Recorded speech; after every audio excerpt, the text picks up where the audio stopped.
The village of St. Mary Mead had always prided itself on its quiet charm, the sort of place where the church bells chimed like clockwork, and every face was familiar enough to nod to in passing, yet distant enough to retain an air of polite discretion.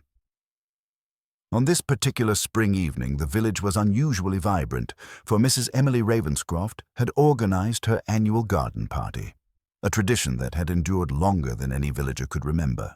The roses were in full bloom, spilling fragrant tendrils over the neatly trimmed hedges, and the gentle sun, though waning, cast a golden hue over the manicured lawns. It was the sort of day that promised nothing more than polite chatter, tea poured from gleaming silver pots, and the occasional spirited debate over the merits of the latest London fashions. Miss Jane Marple, whose keen eyes and quiet manner belied the formidable mind beneath, strolled along the garden path, her hands clasped loosely in front of her. She had been invited, as she was every year, though she herself was content to observe rather than participate. The host, Mrs. Ravenscroft, was a woman of impeccable taste, her satin gloves and pastel dress set off by a jaunty hat adorned with violets. She flitted from guest to guest, her smile unwavering, yet there was an edge to her movements tonight, a subtle tension that Miss Marple noticed immediately. People seldom revealed their anxieties so openly, and when they did, the reason was rarely as simple as it seemed. The other attendees drifted like bright butterflies among the blooms. Mr. Geoffrey Thorne, a retired colonel with a military posture that seemed to resist any hint of relaxation, conversed animatedly with the local vicar about the recent improvements to the church roof. Lady Beatrice Hemingway, an elderly widow with a sharp tongue and sharper memory, lingered near the flower beds, commenting on every petal with the air of someone who could spot a flaw from a mile away. Even the young Miss Lily Fairchild, whose laughter usually carried above the rest, was unusually subdued, glancing around as if the very shadows of the garden might hide some secret. Miss Marple found herself naturally gravitating to the periphery, observing the interactions that others overlooked. She noticed the way Colonel Thorne's hands trembled slightly when he thought no one was looking, or how Lady Beatrice's eyes narrowed when the vicar mentioned the Ravenscroft estate's finances. Small, seemingly trivial details, they were often the seeds of far greater truths. The tea table had been arranged near the center of the lawn, its pristine linen cloth weighed down by crystal sugar bowls and silver spoons. Mrs. Ravenscroft herself hovered beside it, fussing over the teacups and nibbling cakes with the careful precision of a woman who had long since decided that every detail must be perfect. "Oh, do help yourself," she said, glancing toward the younger guests. "And please, don't be shy about taking a second scone. I insist." Her voice was melodic, yet it carried an undertone that suggested she would notice if anyone dared to overindulge. Miss Marple, however, was distracted. Across the garden, a subtle commotion had begun near the hedge where a group of villagers had gathered to admire a particularly striking rose bush. Mr. Albert Green, the local shopkeeper, appeared flustered, tugging at his collar as he whispered to Mrs. Helen Caraway, the head mistress of the village school. "I simply can't imagine it," he murmured. "It's entirely impossible." Mrs. Caraway nodded solemnly, though her lips twitched as if suppressing a smirk. Miss Marple made a mental note. Albert Green had a habit of exaggeration, but exaggeration often concealed more than it revealed. A sudden clink of china drew attention to the far side of the garden, where young Thomas Bletchley had accidentally dropped a cup. He bent quickly to retrieve it, cheeks burning with embarrassment, while Miss Marple observed the brief flinch of Mrs. Ravenscroft's expression. It was fleeting, barely noticeable, but it spoke volumes. There was irritation, yes, but also something sharper beneath it, a tension tightly bound by social expectations. Miss Marple's mind began to turn over the threads of observation, quietly piecing together the subtle clues that might otherwise go unnoticed. As the afternoon wore on, the sun dipped lower, casting long shadows across the garden. The chatter grew softer, the laughter less frequent. Miss Marple found herself reflecting on the peculiarities of human nature that had long fascinated her. In a village such as St. Mary Mead, everyone knew everyone else's business, or at least they thought they did. But beneath the surface of polite conversation, beneath the carefully cultivated manners, there were undercurrents of resentment, envy, and desire that often went unnoticed until they surfaced in the most unexpected of ways. Then, just as the villagers began to wander toward the tea table for a final cup, a sudden, sharp scream cut through the tranquil air. It was high-pitched, frantic, and immediately commanded attention. The crowd froze, eyes darting around in panic, and Miss Marple's gaze was drawn to the direction from which the sound had come, a narrow pathway leading toward the garden's old hedge maze. Without hesitation, she moved, not in a rush, but with the quiet determination that had long been her signature. What she found at the entrance to the maze made her heart sink slightly, though her expression remained composed. There, sprawled across the gravel path, lay Mrs. Ravenscroft herself, her pale face framed by the last rays of sunlight, her eyes wide with terror. A delicate silver letter opener protruded from her chest, its polished surface catching the dying light. The scene was grim, yet the chaos it might have inspired was momentarily contained by the stunned silence of the villagers. Miss Marple knelt beside the body, noting the details with calm precision: the angle of the wound, the faint smear of soil on the roses, the subtle impressions in the gravel.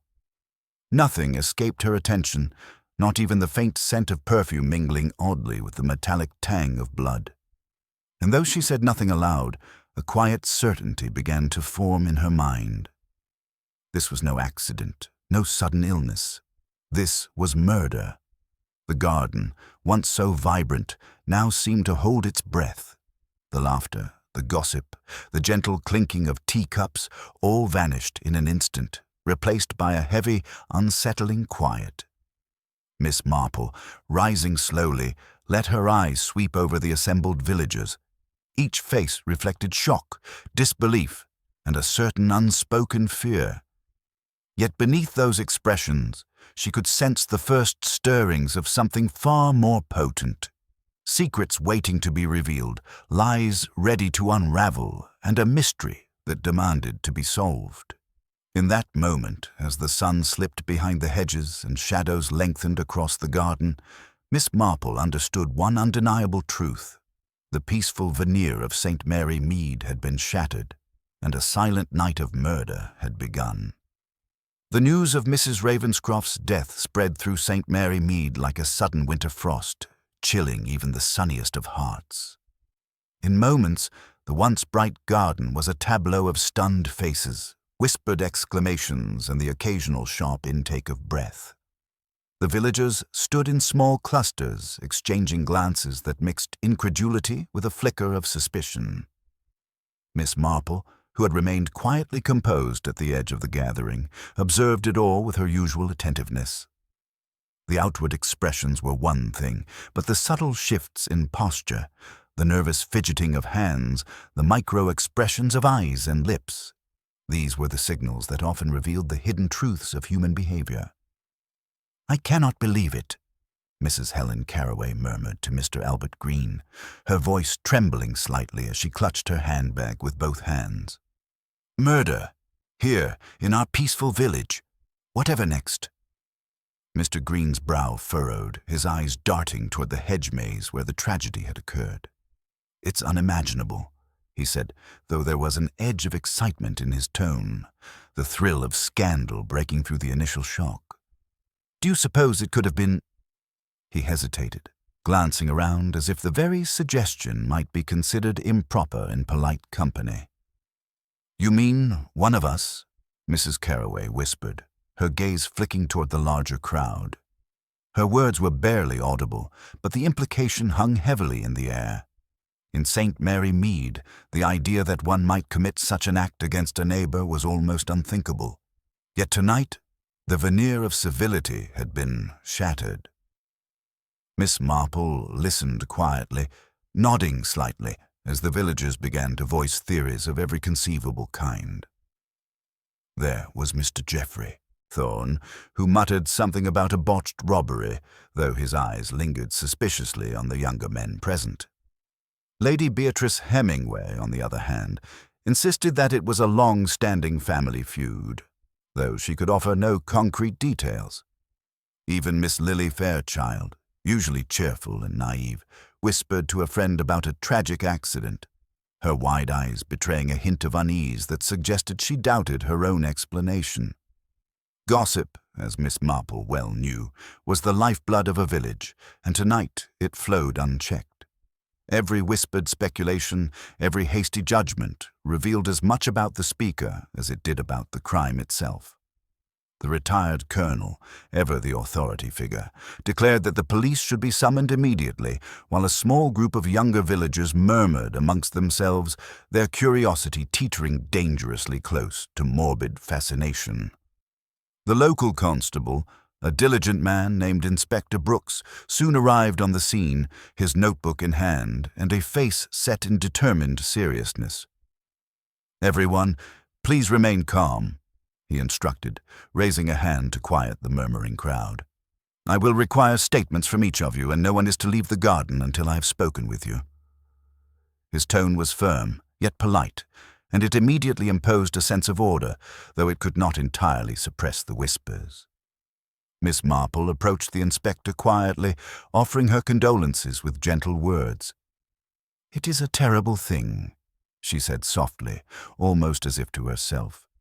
"But sometimes the truth hides where no one thinks to look." Inspector Brooks gave her a polite nod, though he clearly did not anticipate that the elderly lady beside him would have any insight into the case. To most, she was simply a well-meaning observer, a figure of gentle curiosity who belonged more to the village's social fabric than its investigative machinery. As the villagers were gradually corralled into orderly lines for questioning, Miss Marple took the opportunity to circulate among them unobtrusively. She noticed small but telling details. Mr. Green's hands shook slightly, more than a reasonable reaction to shock, and he avoided meeting the eyes of anyone who might notice. Mrs. Carraway's lips pressed together in a tight line, betraying the effort she made to conceal an emotion that seemed to teeter between fear and satisfaction. Even young Thomas Bletchley, who had spent most of the afternoon in the maze tending to the flower beds, appeared unusually pale, his gaze darting toward shadows as though expecting danger to emerge from the hedges themselves. It was remarkable, Miss Marple thought, how a single event could unmask so much of human nature. The comfortable routines of daily life, the polite smiles and well-rehearsed civility had all vanished with the sharp intrusion of violence. Every gesture, every hesitation, revealed layers of character that otherwise would have remained hidden. The villagers, she noted with quiet satisfaction, were revealing their true selves, if one only knew how to look. Outside the immediate throng, a few villagers gathered near the tea table, their whispered conjectures growing bolder as the initial shock began to subside. "I always thought Mrs. Ravenscroft was a little controlling," whispered Lady Beatrice, her eyes sweeping across the crowd as if daring anyone to contradict her. "You know, expecting perfection at all times. Perhaps someone finally had enough." "That's quite scandalous," Miss Marple murmured under her breath, though she allowed the words to sound casual. Lady Beatrice did not notice the faint smile that crossed the older woman's face. Sometimes the seeds of truth were sown in the most innocuous observations, hidden behind remarks that seemed mere idle gossip. Even the servants, usually invisible behind trays of sandwiches and steaming teapots, were not immune to scrutiny.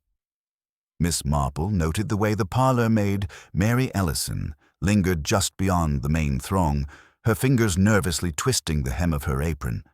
She spoke little, but her eyes, wide and alert, missed nothing.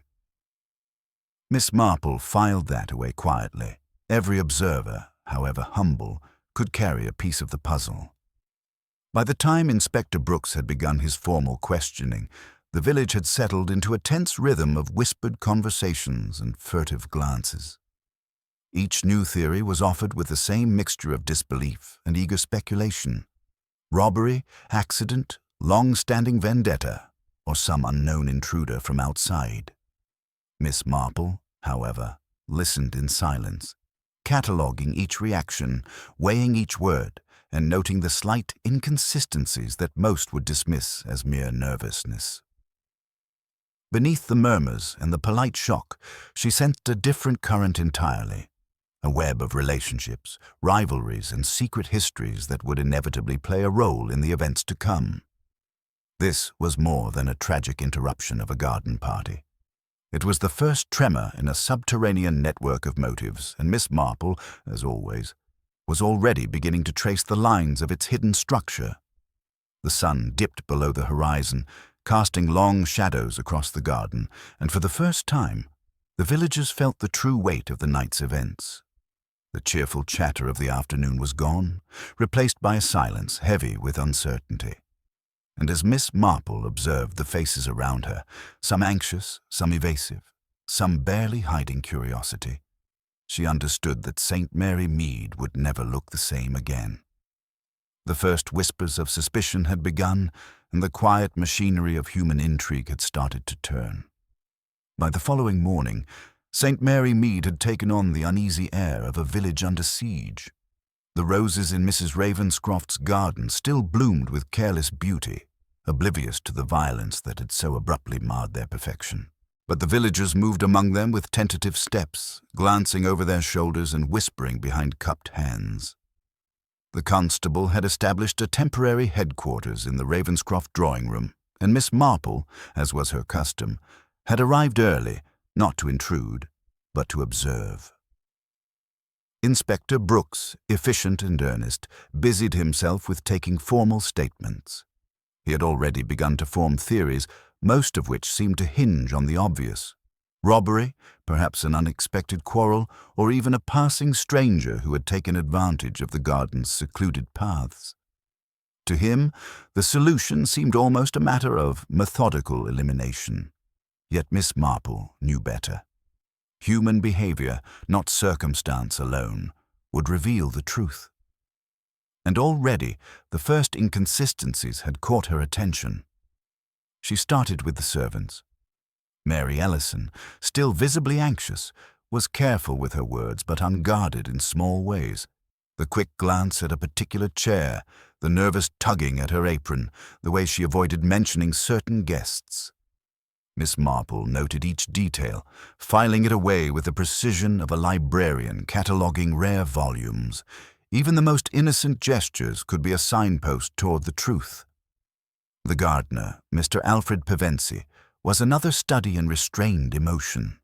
Broad-shouldered and taciturn, he spoke little, yet every movement, how he arranged the flower pots, how he avoided stepping near the maze, spoke volumes. He was a man who knew the garden intimately, and Miss Marple suspected he had noticed things others overlooked. She made a mental note to speak with him later, not directly about the crime, but about the garden itself. Observing one's environment often revealed more than direct questioning ever could. The villagers who had gathered the previous evening were now more subdued, though their curiosity persisted. Lady Beatrice Hemingway had arrived again, her eyes sharp, scanning every visitor, every movement. Miss Marple quietly watched as the older woman approached the inspector, whispering a detail about Mrs. Ravenscroft's recent acquaintances in London. Whether it was relevant or simply a passing fancy, it mattered little at this stage. What mattered was what each villager chose to reveal, and equally, what they omitted. "You must speak with them carefully," Miss Marple murmured to Inspector Brooks as he paused to consult his notebook. "People often conceal the truth in plain sight. The words they do not say are sometimes as important as those they do." The inspector nodded, though he seemed uncertain whether to take the advice seriously. He was, after all, trained to rely on tangible evidence, and Miss Marple's world was one of observation, intuition, and the careful reading of human nature, a world largely invisible to the casual eye. Miss Marple began her own quiet rounds. In the kitchen, she found Mary Ellison arranging trays of uneaten sandwiches. "Good morning." "Mary," she said softly, "I wondered if you might tell me, did you notice anything unusual last night before the scream?" Mary hesitated, her eyes flicking toward the drawing room where Inspector Brooks was speaking with Mr. Green. "Well, nothing really. Everything seemed normal, until I heard the cry." She swallowed hard, and Miss Marple noted the way her fingers trembled slightly. It was a small gesture, easily dismissed, yet it suggested that something had lingered in Mary's mind that she was reluctant to share. "Normal is often deceptive," Miss Marple replied with a faint smile, offering no further pressure. Mary's silence was enough to suggest there was more to her recollection than she would admit, and Miss Marple made a mental note to return later. Patience, she knew, often unlocked truths far more effectively than direct questioning. Outside, the villagers had begun to gather once more, their curiosity mingled with fear. Mr. Albert Green spoke in low tones to Mrs. Carroway, gesturing toward the maze. "I keep thinking about last night, about the shadows. Did you see how quickly the scream echoed, almost as if someone had planned it?" Miss Marple, observing from a distance, noted the subtext beneath his words. Green had a tendency to exaggerate, yet the phrasing suggested he might have noticed something about the layout or timing, details that the police would overlook in their urgency to find a culprit. She made a subtle mental record. Exaggeration often concealed knowledge. Even the younger villagers offered insight, albeit unintentionally. Lily Fairchild wandered near the maze, her footsteps hesitant, her eyes wide as if expecting something to emerge from the shadows. Her fear was genuine, unshaped by ulterior motives, and it offered Miss Marple a clear mirror of the maze's more frightening features.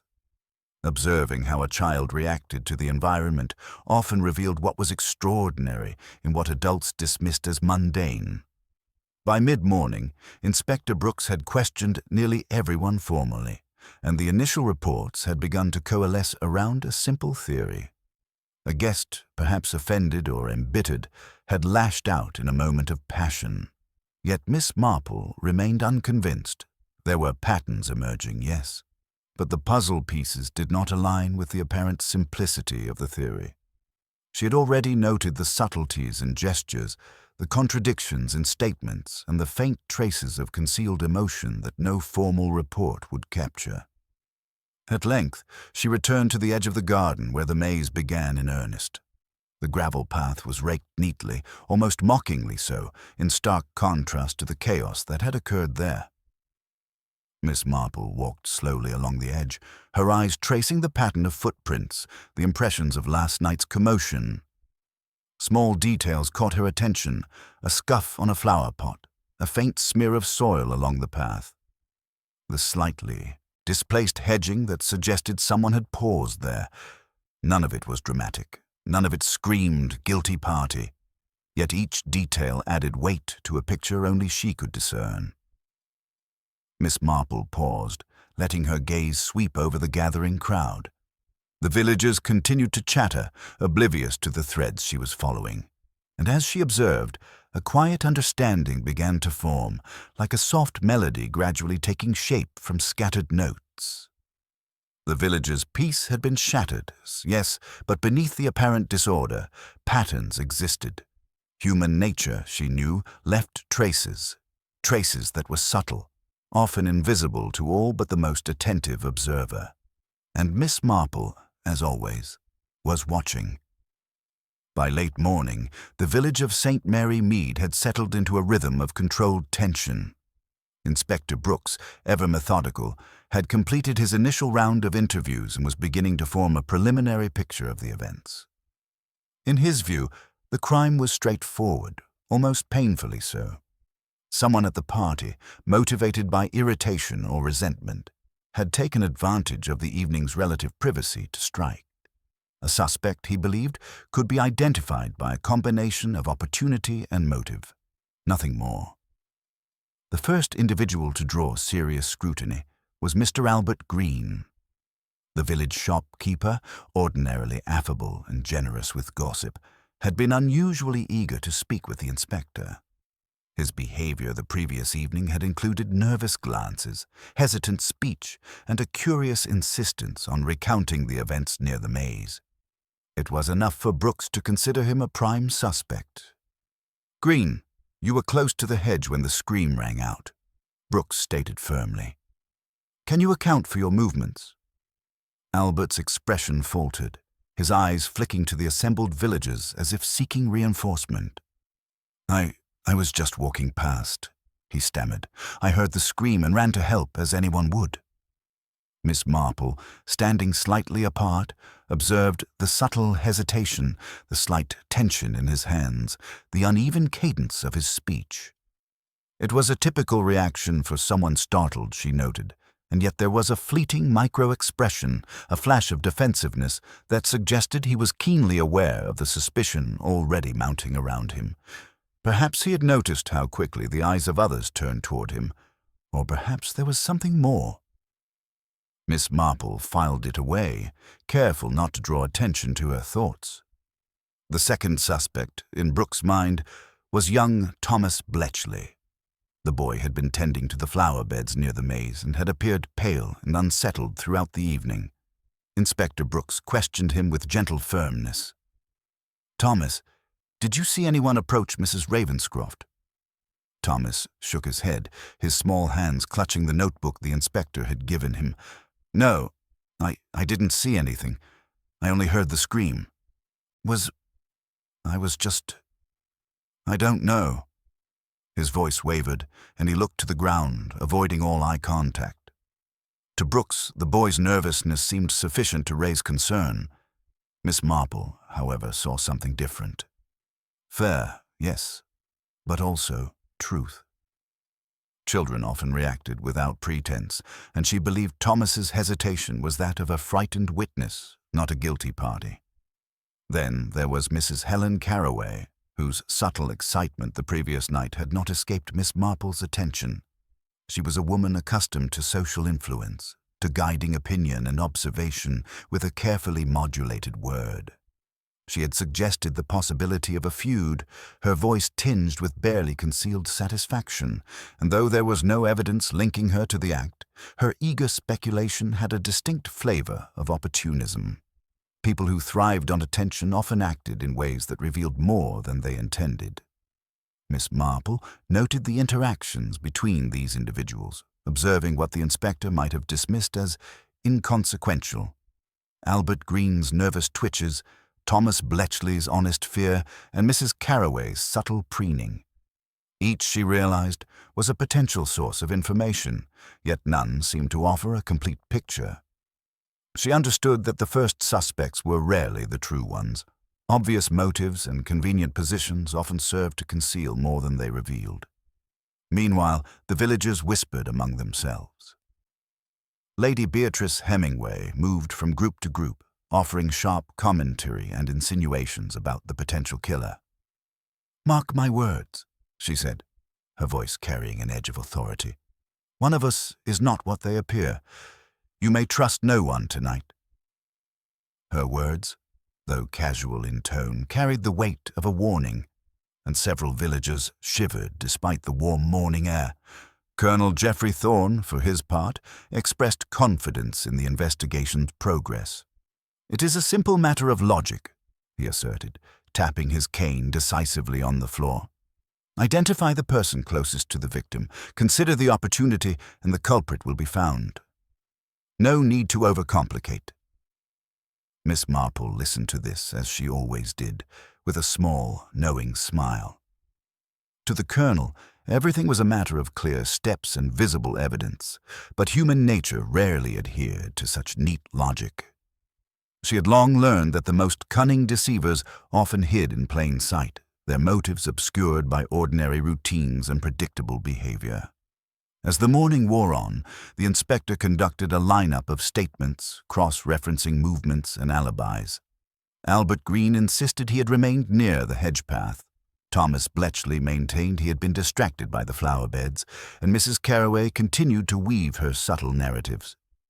Each had plausible deniability, yet Brooks seemed inclined to focus on Green, largely because his previous nervousness and prominence as a villager made him an easy target.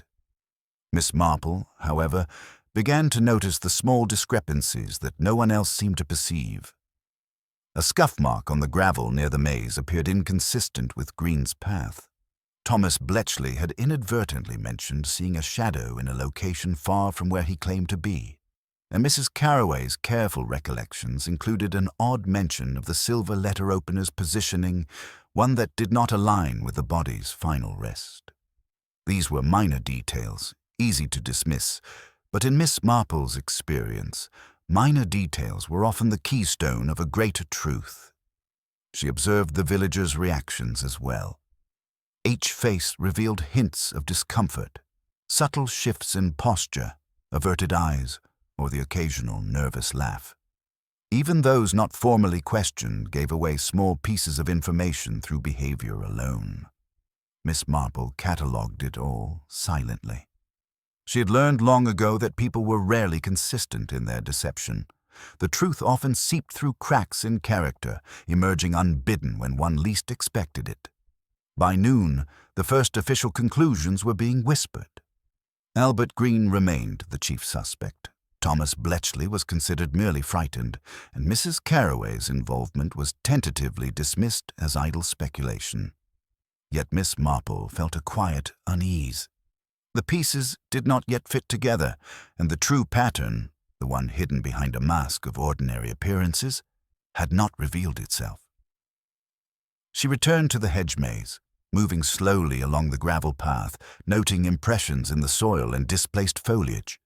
It was in these overlooked details, the quiet evidence that escaped the untrained eye, that the real story would begin to emerge.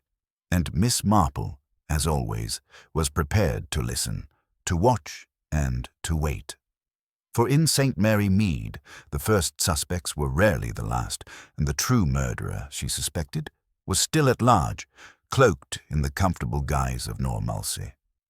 By mid-afternoon, the initial flurry of official inquiry had begun to settle, leaving a tense quiet over the Ravenscroft estate. The inspector, confident in his focus on Albert Green, had called for a short break, leaving the villagers in restless clusters, muttering among themselves or wandering the garden in subdued anxiety.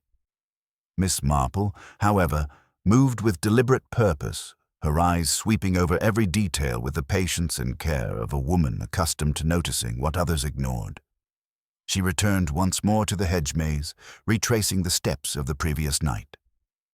Gravel crunched faintly beneath her sensible shoes as she examined the scene with meticulous attention. It was in the smallest deviations from order that truth often hid. A scuff here, a displaced leaf there, the subtle imprint of something fallen and overlooked. At first glance, the maze appeared untouched, neatly raked and orderly, but Miss Marple's trained eyes soon found what she had suspected, a detail so minor that no one else had even paused to consider it. Near the entrance of the maze, a delicate fragment of silk caught her attention.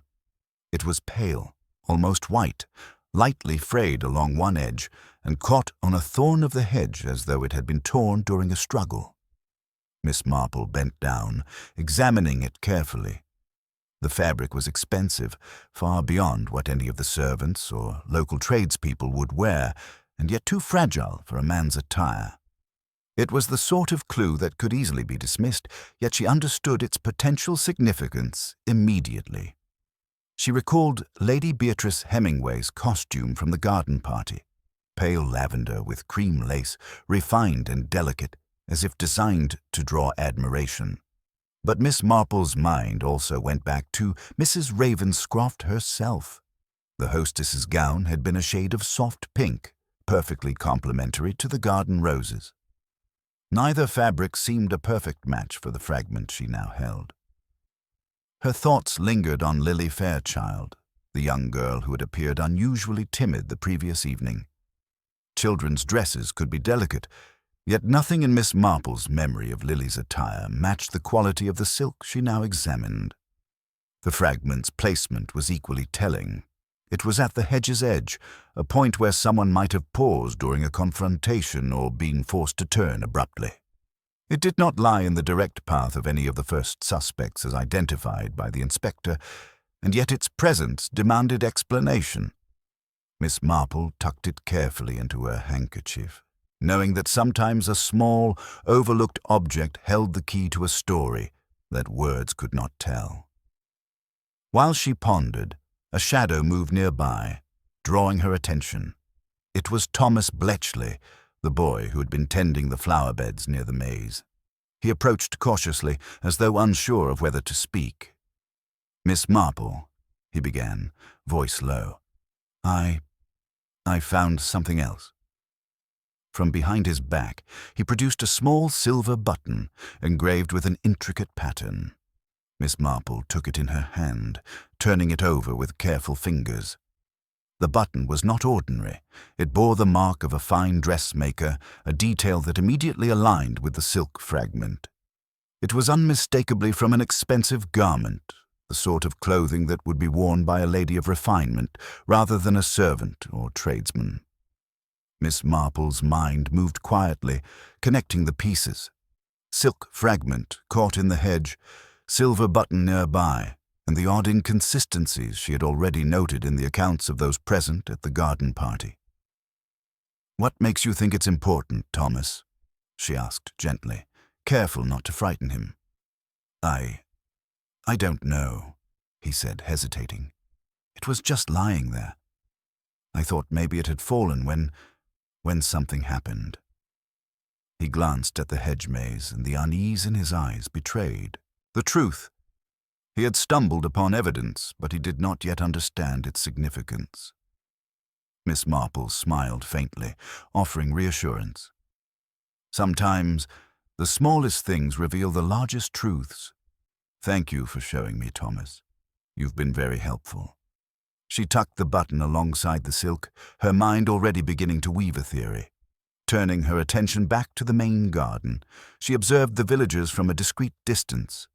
Each person moved with the same careful attention to decorum as before, yet now she saw the subtle ways in which some sought to avoid notice. Mrs. Carroway lingered near the tea table, offering help with pale, polite smiles, while Albert Green shifted uneasily when Brooks glanced in his direction.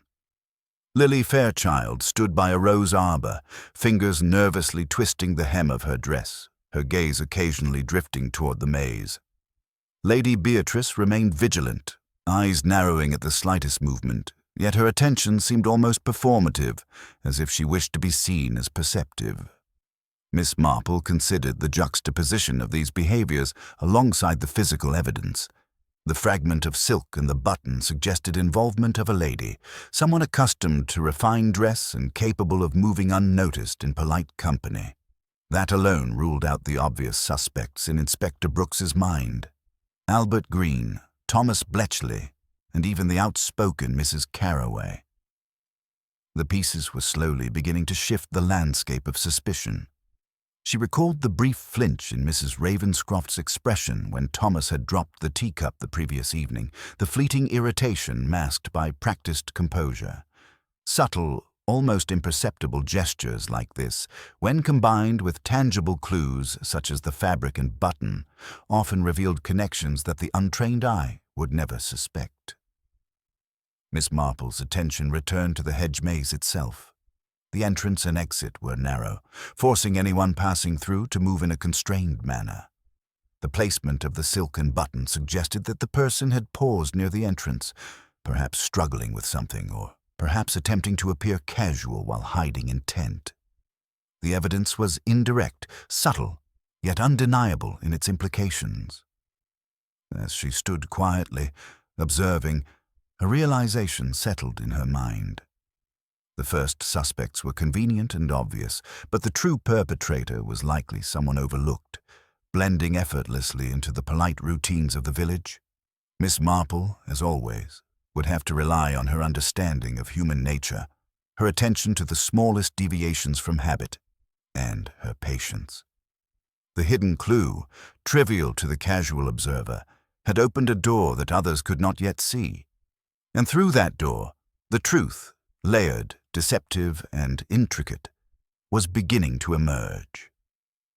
As the afternoon deepened into a pale, grey evening, St. Mary Mead seemed to hold its breath. The gentle sway of the garden's flowers and the soft rustle of leaves in the hedges belied the tension that had settled over the village.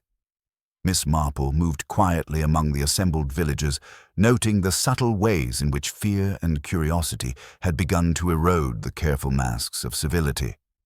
In moments like these, she reflected, people revealed themselves, not always through words, but through hesitation, glance, and gesture. The first confrontation arose unexpectedly, almost as if the village itself had orchestrated it. Mrs. Helen Carroway, still clinging to the earlier thrill of scandal, had cornered Lady Beatrice Hemingway near the tea table. "I don't understand why you are so certain someone else is responsible," Mrs. Carroway said sharply, her eyes bright with indignation. "Perhaps you have overlooked something in your observations." Lady Beatrice's eyes narrowed. "I merely suggest that appearances are deceiving," she replied, voice smooth, almost imperious. "We all like to think we know our neighbors, but one can never truly know the depths of ambition or resentment hidden beneath a genteel smile." She tilted her head slightly, as if daring Mrs. Carroway to retort, and the silence that followed was thick with implication. Miss Marple observed quietly from nearby, noting the tension, the subtle gestures of dominance and resistance. Both women had reason to maintain appearances, yet both had also begun to allow hints of their private thoughts to surface. Such moments were rarely of immediate significance, she thought, but patterns often emerged from cumulative small truths. Meanwhile, Albert Green had sought a private word with the Colonel. "I assure you, Colonel, I had nothing to do with—" His voice faltered, and he waved a hand vaguely toward the maze. "All of this. I was nowhere near her at the time. Colonel Geoffrey Thorne, ever confident in his own judgment, regarded him with calm authority. "Mr. Green, calm yourself. It is only natural to be upset under suspicion. Yet one must understand that appearances, sometimes regrettably misleading, carry weight. Your actions last night, though perhaps innocent, have invited attention." Albert's jaw tightened, and Miss Marple, watching from the periphery, noticed a subtle tremor in his hand as he pressed it against the edge of the garden bench. Anxiety, she noted, was not always an indicator of guilt, but it could sometimes reveal it, depending on what behavior it masked. And yet, something about his tension seemed disproportionate, almost theatrical. Miss Marple made a quiet note. Those who exaggerated fear were often attempting to conceal confidence elsewhere. The most revealing confrontation, however, involved young Lily Fairchild and Mary Ellison, the parlor maid. The girl had wandered near the roses, fingers nervously twining the edge of her dress. Mary approached, her usual composure tempered by uncertainty. "Lily, are you quite certain you saw what you claimed?" she asked softly. I think so," Lily replied, eyes wide and earnest. "I saw someone near the hedge. I didn't see their face, but they were wearing something light and flowing." She paused, shivering slightly. Mary's expression flickered, subtle but unmistakable, and she looked away, biting her lip. Miss Marple, standing nearby, observed the reaction with quiet satisfaction. It was not the full story, but it was enough to suggest that Mary had noticed, or perhaps even been involved in, something beyond the superficial. Subtle guilt, she knew, often revealed itself in fleeting gestures. Averted eyes, a twitch of the mouth, a hesitation that lingered longer than polite caution required. Meanwhile, Mrs. Carroway had begun to whisper to a small group of villagers about Mrs. Ravenscroft's past acquaintances. "Did you know," she murmured, "that she had several disputes with her cousins over property years ago? A scandal, though hardly anyone in St. Mary Mead would speak of it openly." Her listeners leaned in, hanging on every word, and Lady Beatrice, noticing the gathering, frowned and swept closer. "Family disputes," Lady Beatrice said sharply, her voice carrying. "One might say that resentment is a long game and old grudges rarely die, but to suggest a murder arises solely from a quarrel of years past is simplistic." She glanced around, eyes calculating. "I suspect there is more beneath the surface." Miss Marple, quietly noting these exchanges, reflected on the way grudges often persisted unseen. It was rarely the loudest, most vocally indignant person who acted on resentment. It was often the one who harbored their feelings, observing patiently until an opportunity arose. And opportunities, she knew, sometimes appeared in the most ordinary of circumstances, like a garden party. A sudden interruption drew attention, the sharp voice of Colonel Thorne addressing a nearby group of younger villagers. "I warn you, speculation without evidence can be dangerous. One must not accuse lightly." His tone was firm, yet the emphasis suggested awareness of underlying tensions he preferred not to name directly. Miss Marple, listening with quiet amusement, noted how authority and social standing often served to conceal, rather than reveal, truth. Even the inspector, diligent as he was, had begun to see cracks in the surface narratives. "I am aware that some of you have personal grievances," he told the villagers, "but I ask you to speak only what you know firsthand. Rumor will not solve this crime." Miss Marple observed his tone with approval. Brooke's insistence on restraint was necessary, though insufficient. Human nature, she knew, often whispered the truth in the quietest of moments, long before it could be extracted in formal statements. As the afternoon wore on, Miss Marple noted a growing pattern. Nearly every villager had a secret, a grievance, or a memory that, if revealed, could cast suspicion elsewhere. The past mingled with the present in subtle ways, minor slights remembered, old debts unsettled, quiet rivalries nourished over years.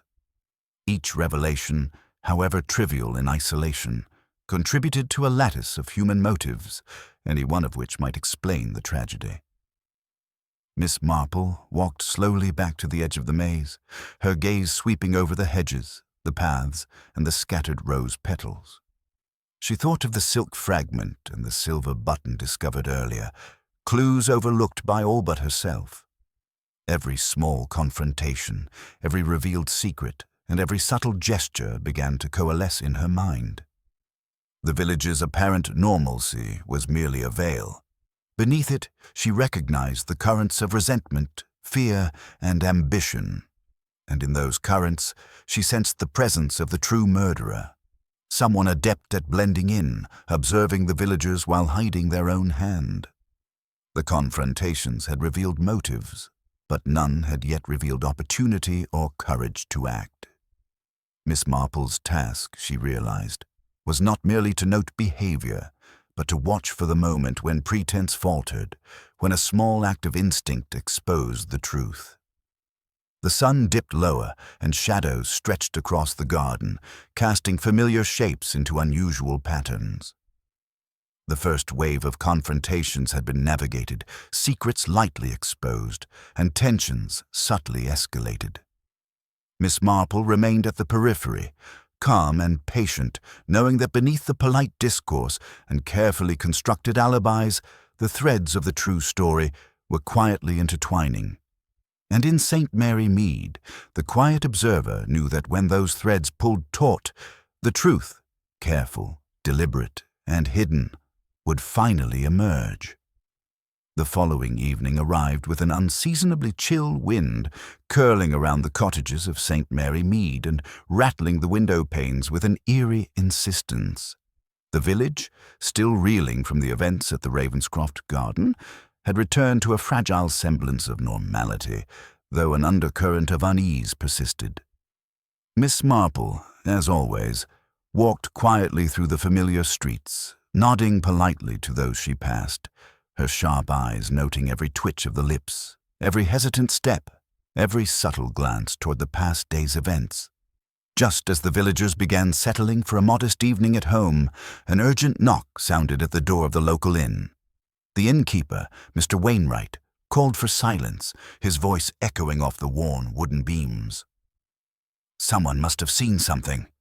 It is happening again," he exclaimed, breathless and wide-eyed. Word spread quickly, and within minutes, a small crowd had gathered. Inspector Brooks arrived, brisk and efficient, but Miss Marple already sensed the shift in tension, the quiet anticipation of a revelation that would alter the course of suspicion.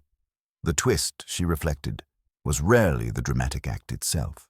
It was the subtle disruption of expectation, the challenge to assumptions carefully constructed in the preceding hours.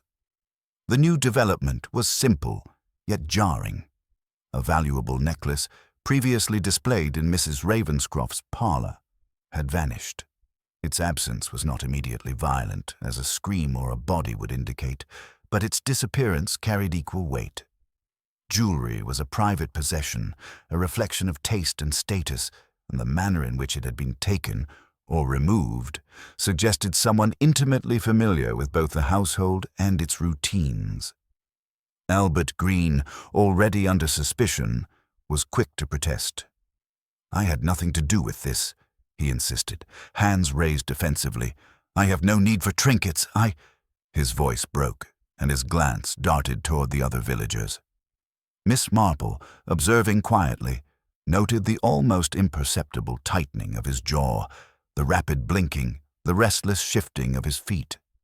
Nervousness alone was never proof, but it added texture to her understanding of human behavior. She filed the details mentally, alongside the silk fragment and silver button she had previously found near the maze. Then Mrs. Carroway's eyes lit with interest, though tinged with calculation. "How convenient," she murmured, a hint of a smile tugging at her lips.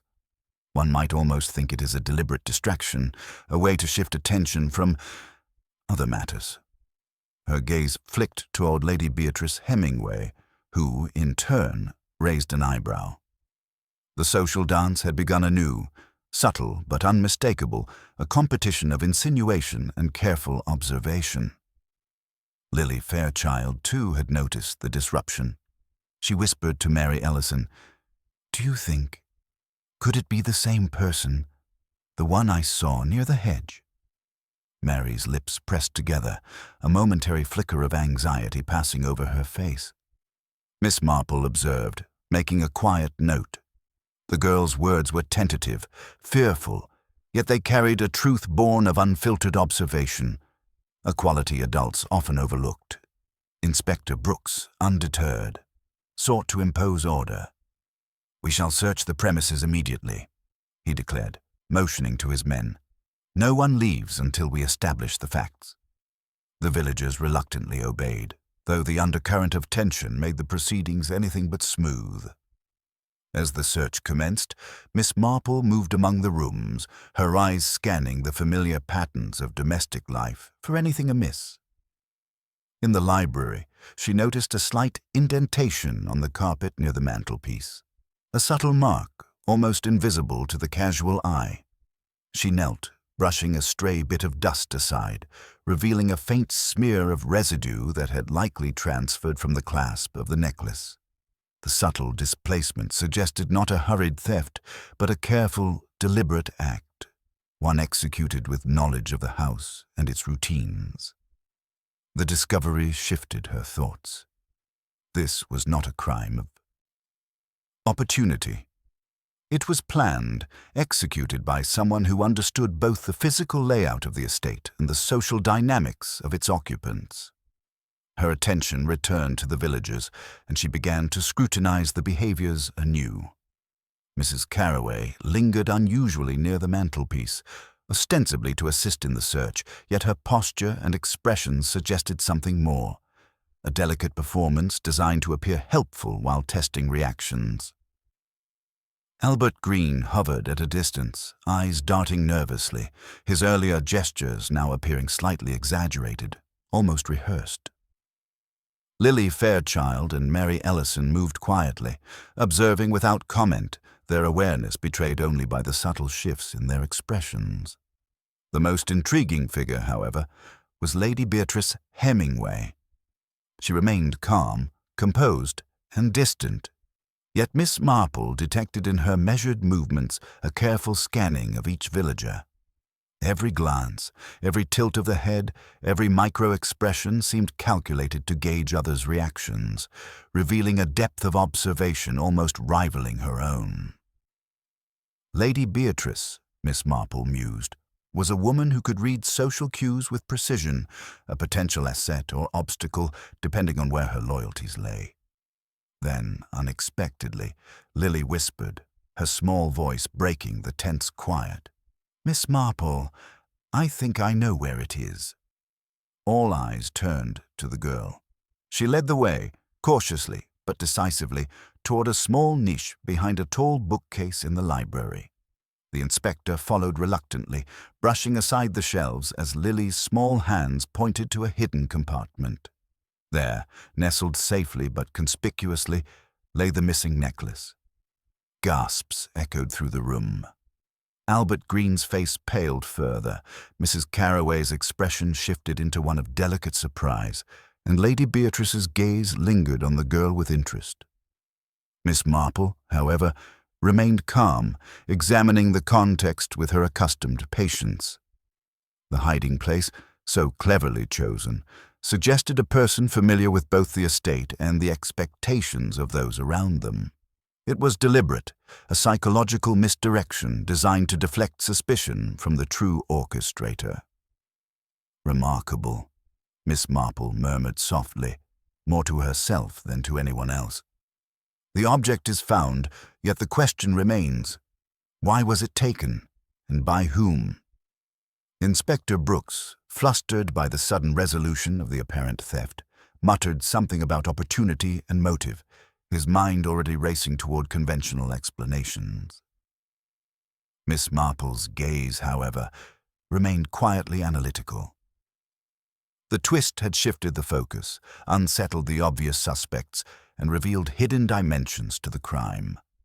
The puzzle was far from solved, but the threads were now forming a pattern she could follow. As the villagers dispersed, still murmuring and exchanging uneasy glances, Miss Marple returned to the hedge maze in the garden. She examined the ground where the silk fragment and silver button had been found, connecting them in her mind to the recent events. Each layer of observation, each subtle gesture, each concealed motive began to align, suggesting a deeper cunning than any had yet suspected. And in the quiet, with shadows stretching long across the lawn, she realized that the real challenge had only just begun. The twist, subtle yet profound, had reopened the investigation, not as a simple search for a thief or an obvious culprit, but as a study of human nature, deception, and hidden desire. Miss Marple, serene and unassuming, understood that the path to truth was rarely direct. The next steps, she knew, would require patience, careful observation, and an unerring attention to those small, easily overlooked details that often revealed more than any confession ever could. The next morning dawned in St. Mary Mead with a fragile, silvery light, casting gentle shadows across the village lanes. Miss Marple, as was her habit, began her day with quiet observation. She brewed a pot of tea, the soft hiss of the kettle punctuating her thoughts, and reflected on the events of the previous days. The silk fragment, the silver button, the hidden necklace, all clues, yes, but none sufficient alone to reveal the murderer. It was time, she realized, for careful testing, a subtle engagement designed not to accuse, but to observe. Miss Marple's first visit was to Lady Beatrice Hemingway, whose calm composure and precise social awareness intrigued her. She approached with polite deference, carrying her teapot as if on a routine call. Lady Beatrice received her with her usual grace, offering a delicate cup of tea and inviting her to sit. "My dear Lady Beatrice," Miss Marple began conversationally, "I find it fascinating how quickly a single event can reveal so many hidden facets of human character. One wonders whether people reveal themselves more in what they say or in what they refrain from saying. She sipped her tea, observing the subtle flicker in Lady Beatrice's eyes. Lady Beatrice smiled faintly, a trace of amusement in her gaze. "Indeed, Miss Marple. But surely perception is often deceiving. We see only what we wish to see, do we not?" "Perhaps," Miss Marple replied, her tone soft but deliberate. "Though occasionally an object or an action leaves a mark no one can ignore. A misplaced button, a fragment of silk. These trivialities sometimes speak louder than words." She let the comment linger, watching carefully. Lady Beatrice's expression did not betray recognition, but her fingers tightened slightly around her cup. Satisfied that Lady Beatrice was unlikely to be the perpetrator, Miss Marple moved on, her next visit purposeful, yet seemingly casual.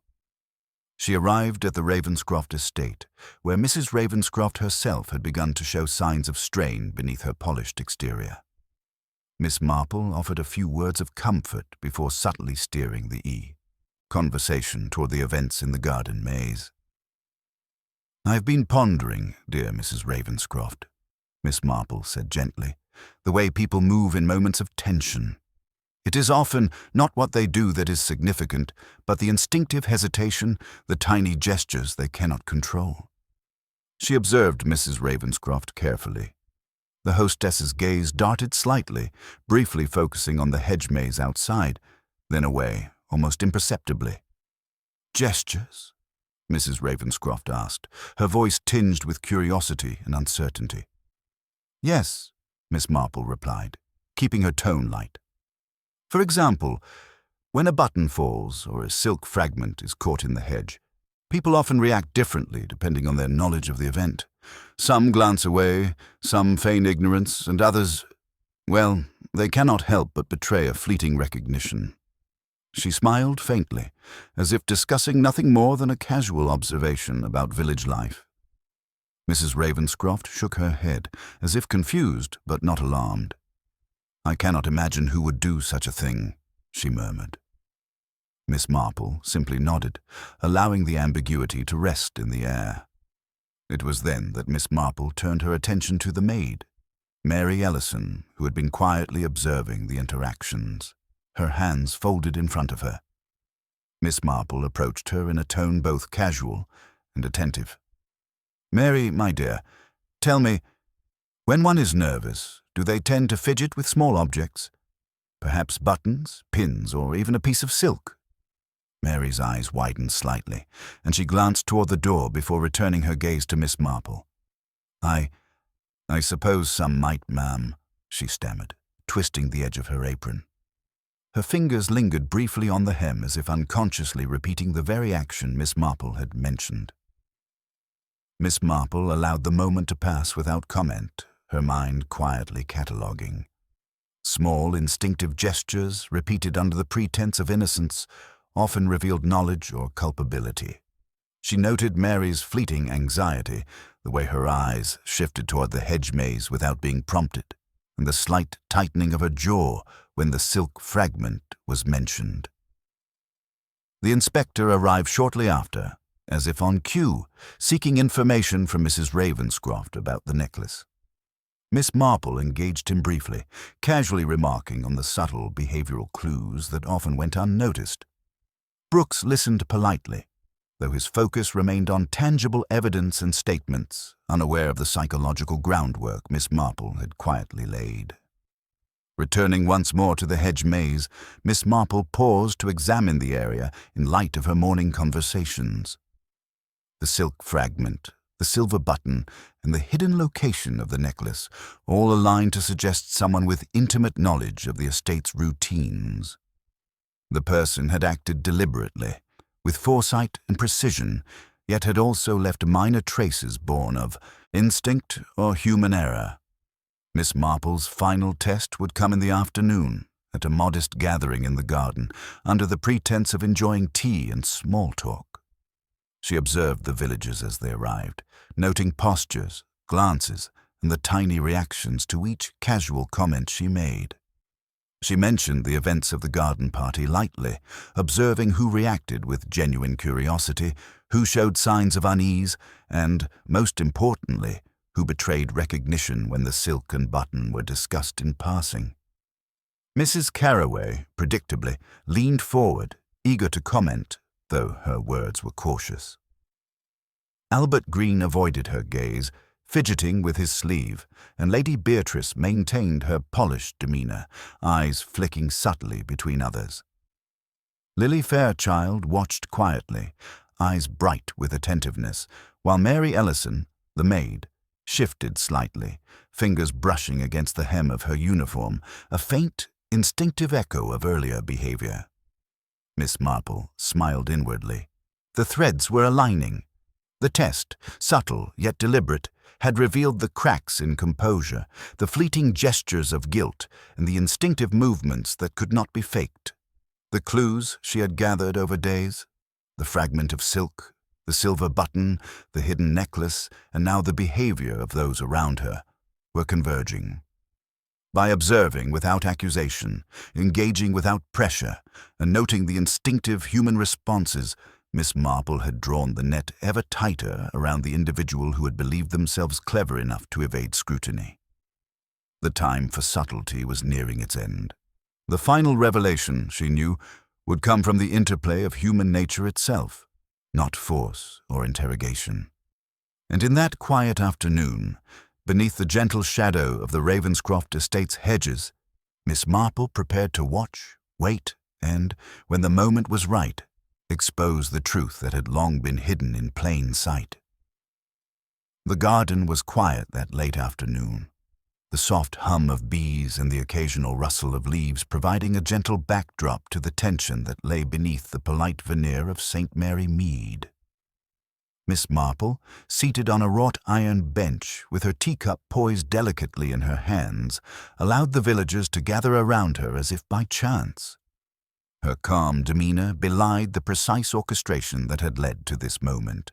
The subtle psychological test, the careful observations of gestures and glances, and the minor clues that had gone unnoticed by all but herself. She addressed the group in her soft, deliberate tone. "It seems we have had quite an eventful week," she began. "A tragedy, a disappearance, and even theft have disturbed our peaceful village, and yet one cannot help but notice how certain individuals react when confronted, directly or indirectly, with evidence, however small." Her gaze swept the faces before her, noting the twitch of a lip, the slight narrowing of eyes, the restless shifting of weight from foot to foot. "The silk fragment caught in the hedge," she continued, producing it from her handkerchief. "The silver button nearby and the hidden necklace in the library. All these are more than mere accidents. Each is a sign, a small, involuntary confession offered not in words, but in action. And in observing reactions to these clues, one begins to see patterns that words alone could never reveal." A hush fell over the group. Inspector Brooks shifted uneasily, unused to deduction of this sort. Lady Beatrice maintained her composed exterior, while Mrs. Carraway's face was alight with curiosity, and Albert Green appeared on the verge of perspiration, glancing nervously from side to side. Lily Fairchild and Mary Ellison remained quiet, eyes fixed on Miss Marple with the intensity only children and the observant could muster. "Now, let us consider the silk fragment," Miss Marple said, allowing her gaze to linger on the various villagers. "A delicate piece, pale and refined, caught in the hedge during a hurried movement. Not the attire of a servant, nor of a man accustomed to manual labor, but of someone accustomed to fine clothing. The silver button likewise speaks of elegance and care. Yet it fell where it could be seen if one only noticed." She paused, her eyes settling for the briefest moment on Mary Ellison. The girl shifted under the weight of that glance, fingers brushing again against her uniform's hem, a subtle but telling repetition of an earlier gesture. Miss Marple continued, her voice even and gentle. The necklace, hidden carefully behind the library bookcase, was not taken impulsively. It was planned, moved deliberately to divert attention and test those around it. The person responsible is someone familiar with both the house and its inhabitants, capable of moving unnoticed and anticipating reactions. She allowed the words to sink in, observing carefully as each villager processed the information. Albert Green's shoulders slumped slightly, but the telltale signs of guilt were absent. Lady Beatrice's expression remained inscrutable, her eyes scanning the group but revealing nothing. Mrs. Carraway's curiosity and speculative tendencies were evident, yet her body language betrayed no fear or nervousness. Finally, Miss Marple's gaze returned to Mary Ellison. "Mary, my dear," she said, voice as soft as a whisper, "when a small, delicate item such as this falls, silk, silver, or a necklace, one sometimes cannot help but betray knowledge. A glance, a hesitation, a repeated gesture. These are small confessions, unnoticed by all but the most attentive observer." Mary's eyes widened, a faint flush coloring her cheeks. She swallowed nervously, twisting the edge of her apron once more. Miss Marple did not hurry. Patience was her ally, and in human nature, instinct often betrayed the culprit long before words could be forced from them. "Think, Mary," Miss Marple continued gently. "We have been watching for truth not through accusation, but observation. Tell me, who handled the necklace last, and who left the fragment in the hedge? Do you recall?" A tremor ran through the girl's fingers. She looked at the ground, hesitated, then met Miss Marple's calm, unwavering gaze. It was me," Mary whispered, voice barely audible. I only wanted to. I didn't hurt her." The confession spilled forth in a rush, trembling but sincere. "I only wanted the necklace for a moment, to hide it so I thought it would distract everyone, just for a while so I could make it right before anyone noticed."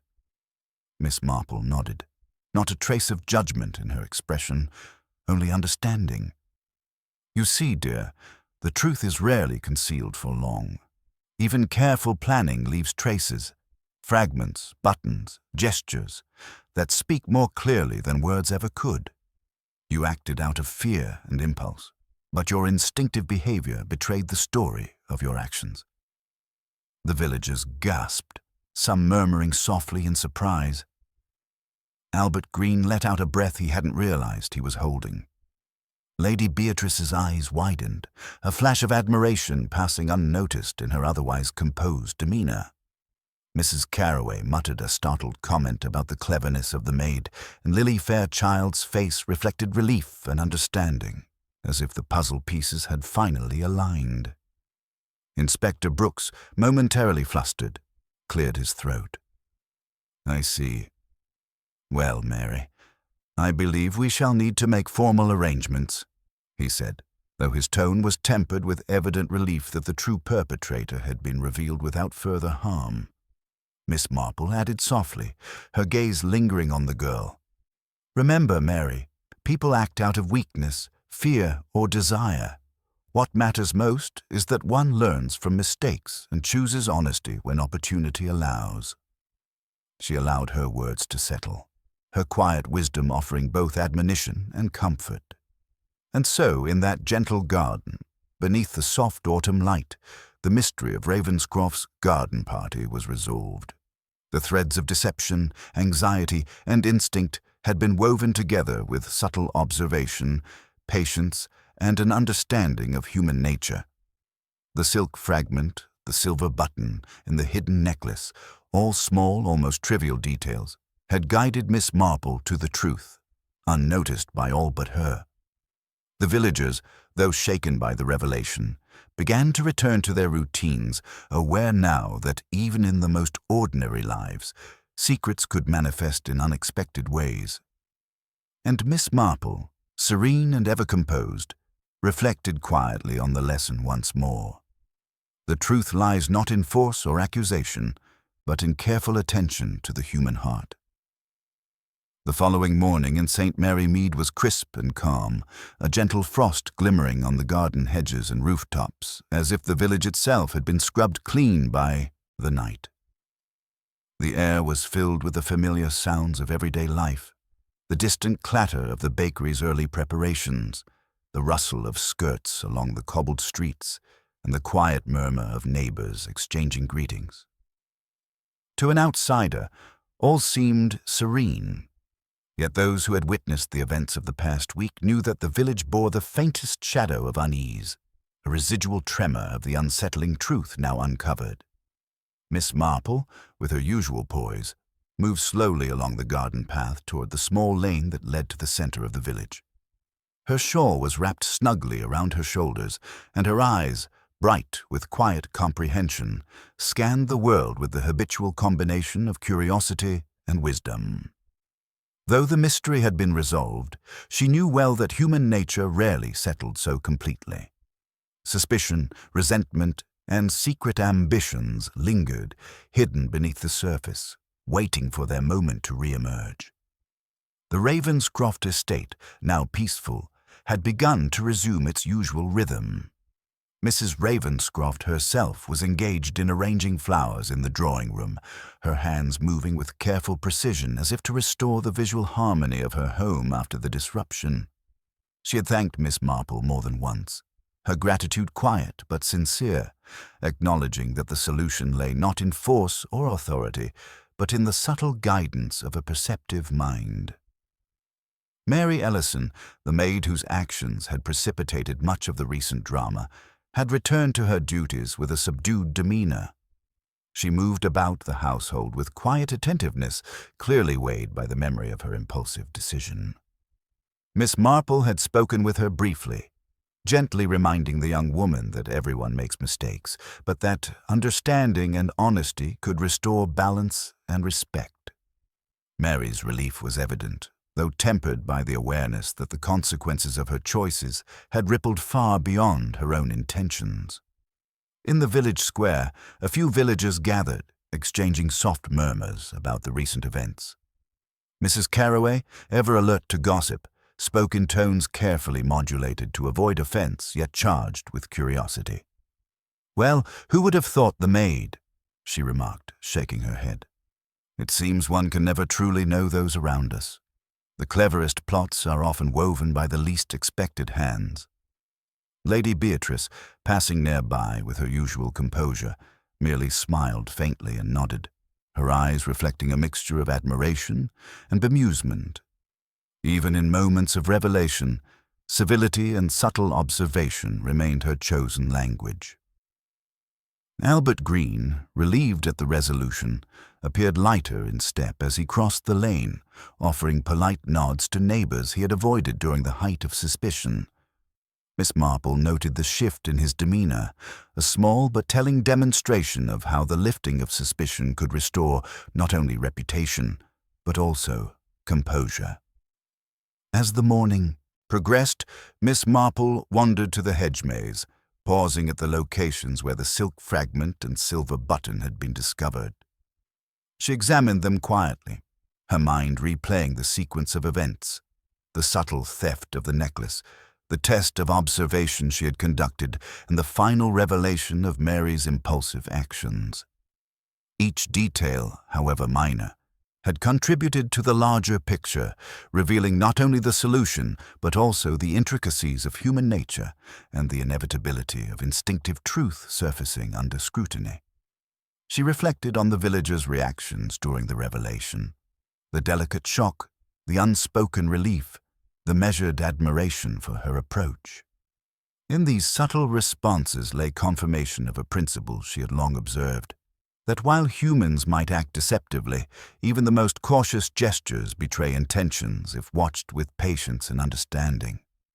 It was never mere evidence that solved a mystery, she mused, but the careful study of behavior, the gentle unweaving of masks people wore.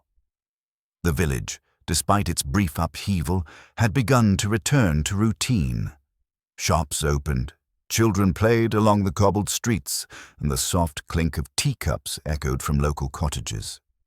Yet beneath the placid rhythm, a quiet awareness lingered, a recognition that even the most serene of communities held secret currents, hidden motives, and small acts of impulsive folly. Miss Marple walked through it all, unobtrusive, attentive, and at peace with the knowledge she alone carried.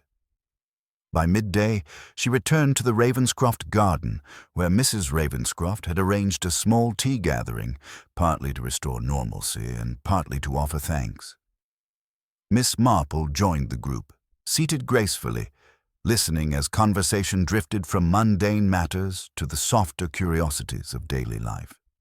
She allowed the chatter to flow around her, noting with subtle satisfaction how the resolution had restored harmony without drawing attention to herself. At a quiet moment, she observed Lily Fairchild playing nearby, her small figure moving with unrestrained energy. The child's eyes, bright with relief, occasionally met Miss Marple's gaze, a silent acknowledgment of the hidden truths that had been revealed. In Lily, Miss Marple recognized the innocence and clarity that often allowed insight where adults might overlook it. As the afternoon waned, Miss Marple took her leave, strolling along the lane toward her own home.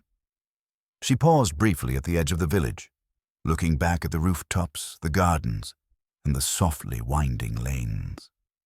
The events of the past week had stirred fear, suspicion, and even impulsive behavior. Yet they had also revealed resilience, honesty, and the subtle strength of conscience. With a faint smile, she reflected on the lesson inherent in all human interactions. People, she mused, were rarely wholly good or wholly bad. Their actions were shaped by fear, desire, and impulse, and it was only through careful observation, patience, and understanding that one could perceive the truth. She had guided the village not through force or accusation, but through quiet attention and gentle reasoning, allowing the natural course of human behavior to reveal what words alone could never convey. And so, St. Mary Mead settled into its usual rhythm, the ripple of unease gradually fading into the familiar cadence of village life. Yet, beneath the calm surface, Miss Marple understood that human nature was intricate and enduring. A constant reminder that even in the quietest communities, there were stories to be discovered, mysteries to be unraveled, and truths waiting to emerge. Miss Marple paused one last time, inhaling the crisp air, and thought quietly to herself.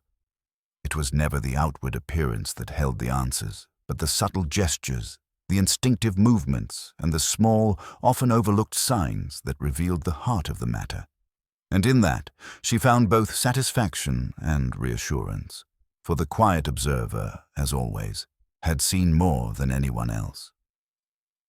The village of St. Mary Mead settled into a tranquil evening, the sun dipping low behind the rooftops and casting long, gentle shadows across the cobblestones. A hush fell over the streets, broken only by the occasional clatter of a shutter closing or the distant bark of a dog. The week's tumult, the garden party, the shocking murder, the theft, and the subtle revelation of human frailty had left its mark. Yet the village, resilient as always, began to embrace its familiar rhythm once more. Miss Marple, walking slowly along the lane toward her modest home, observed the village with her customary attentiveness. Windows glimmered with the soft glow of lamplight, and the faint scent of burning peat drifted through the air, mingling with the crisp autumn breeze. There was a quiet sense of continuity, as though life itself had insisted upon reclaiming the ordinary in the aftermath of the extraordinary. And yet, beneath that ordinary veneer, the echoes of recent events lingered, subtle, almost imperceptible, reminders of human nature's complexities. Passing the Ravenscroft estate, Miss Marple noted the meticulous order of the gardens, the small clusters of villagers tidying hedges and paths, and Mrs. Ravenscroft herself arranging her flowers with renewed care. The hostess's composure had returned, though it was tempered with a quiet wariness, an understanding that the events of the past week had revealed truths she might never have wished to confront. Miss Marple nodded politely, acknowledging the resilience required to navigate both social expectations and human caprice. In the village square, conversation resumed along gentle currents. Mrs. Carroway, always eager to interpret events, was already sharing a cautiously moderated account of the week's drama with a small audience of neighbors. "Who would have imagined it?" she murmured, fingers twisting at her handkerchief. The maid, of all people. Clever, yes, but also impulsive. It seems that the smallest hands can stir the deepest waters. Her listeners nodded in agreement, some with quiet smiles, others with subdued astonishment. Lily Fairchild, bright-eyed and lively, darted past, waving at Miss Marple with the innocent enthusiasm that only a child could command. The girl's curiosity and keen observation had been a small but critical element in uncovering the truth, and Miss Marple smiled inwardly, reflecting on how perceptiveness often transcended age and social standing. The child's delight in ordinary life was a balm to the tension that had gripped the village, a reminder that clarity of mind could illuminate even the darkest mysteries. Albert Green, whose earlier anxiety had been pronounced, now moved with a quiet confidence, a subtle demonstration of relief following the restoration of trust and order. He exchanged polite nods with neighbors, the tension in his shoulders eased. Miss Marple observed him carefully, noting how swiftly people could regain composure once fear and suspicion were lifted, an illustration of the fragile balance between perception and reality that governed so much of village life. As twilight deepened, Miss Marple made her way to the small chapel on the hill, seeking a moment of reflection. The pews were empty, the air fragrant with incense and polished wood. She sat quietly, hands folded, listening to the faint echo of her own footsteps and the gentle creak of the doors. In this serene stillness, she contemplated the sequence of events: the murder in the garden, the subtle theft of the necklace, the small but telling clues, and the ultimate revelation that had relied not on force or confrontation, but on careful observation and understanding of human behavior. The resolution of the mystery, she reflected, had not simply restored peace. It had illuminated the intricacies of human nature, the impulses and instincts that guided actions, and the consequences, often unforeseen, of even the smallest choices. Mary Ellison's impulsive concealment of the necklace, driven by fear and a desire to avoid blame, had set the stage for the unraveling of the week's drama. Yet the act, while misguided, was human, and the lesson lay not in judgment, but in comprehension. Miss Marple rose, stepping out into the cool evening air. The village lay spread before her in soft shadows, the lamplights flickering like quiet sentinels over cobbled streets and tidy gardens. Each window held a story, each chimney a subtle memory of conversations and actions, of glances and whispers. In the interplay of ordinary life and extraordinary events, she saw the continuity of human experience, the interplay of motives, the hidden currents of emotion, the delicate balance between secrecy and revelation. Returning to her own cottage, Miss Marple paused at the gate, allowing the stillness to envelop her. The week's events had been a reminder that even in the most seemingly serene settings, human nature was layered and complex, capable of both mischief and courage, deceit and honesty. In observing, understanding, and guiding the course of events with subtlety rather than force, she had witnessed the resolution of conflict in a manner that honored both truth and human dignity. A soft knock at the door announced a late visitor. It was Lily Fairchild, cheeks flushed from the evening chill, holding a small bouquet of late autumn flowers. "Miss Marple," she said shyly, "I wanted to thank you for helping everyone, and for showing me that even small things matter." Miss Marple accepted the flowers with a gentle smile, her eyes twinkling with quiet approval. "My dear child," she replied softly, "it is often the small things, gestures, observations, attention to detail, that reveal the heart of a matter. You have a keen eye and a patient mind. Never underestimate the power of noticing what others overlook." Lily beamed and ran back toward her home, leaving Miss Marple to reflect once more in the fading light.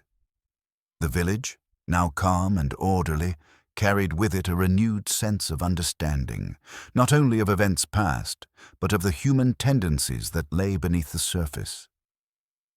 In the quiet of her cottage, Miss Marple contemplated the week's lessons: patience, observation, empathy, and the enduring truth that human nature, though intricate and occasionally deceptive, could ultimately be understood and guided toward resolution.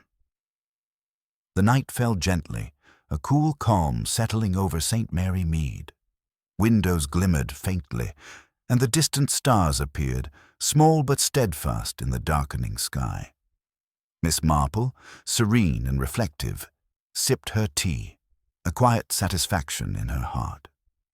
The village would sleep peacefully, though the memory of recent events would linger in subtle ways, shaping awareness, caution, and kindness. And as she set her cup down and drew her shawl around her, she thought, with her usual quiet wisdom, that the world, though filled with intrigue, mystery, and occasional misdeeds, was ultimately governed by the steady rhythm of human nature. Observing, understanding, and guiding, one could navigate even the most tangled of human affairs, and in doing so, restore both order and the quiet dignity of life. The village of St. Mary Mead returned to its gentle rhythm, the quiet, cobbled streets and tidy gardens once again reflecting the appearance of serene normalcy. Yet beneath the surface, every villager carried with them a subtle awareness of the week's events, the fragility of trust, the hidden impulses that could disrupt even the most orderly lives, and the quiet presence of an observer who saw more than anyone else dared to notice. Miss Marple, in her modest cottage, reflected on the unfolding of the mystery. Each clue, no matter how small, the silk fragment, the silver button, the hidden necklace, had been a thread in the intricate tapestry of human behavior. It was never mere evidence or brute force that revealed the truth, but the patient observation of gestures, the understanding of instinct, and the recognition of subtle inconsistencies in speech and manner. Human nature, she mused, was both delicate and intricate.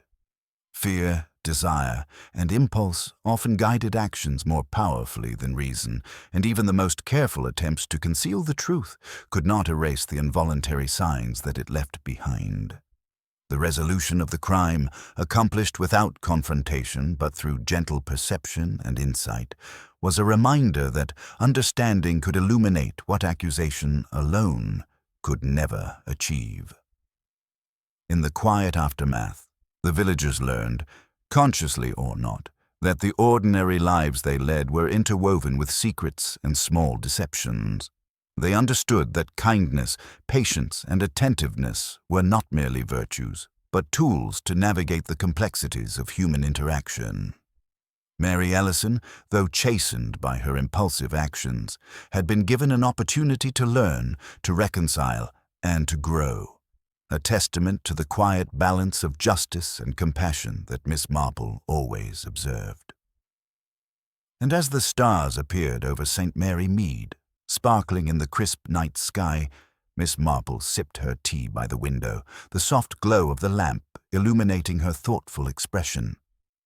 She smiled faintly, aware that mysteries, however disturbing, revealed as much about human nature as they did about the specific events themselves.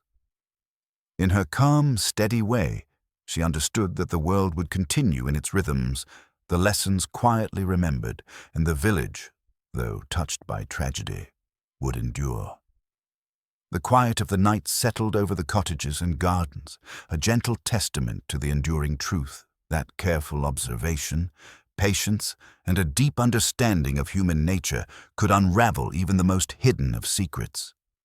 And in that understanding, Miss Marple found her satisfaction, her ever-present calm serving as a reminder that the human heart, though complex and occasionally faltering, could always be discerned by one who truly observed. Peace returned to St. Mary Mead, but the memory of a silent night, a carefully hidden theft, and the revelation of human impulses lingered quietly, a gentle echo in the rhythm of village life. Miss Marple, serene and ever watchful, remained the steadfast observer, knowing that while events might pass, the truth of human nature would endure, waiting, as always, to be understood.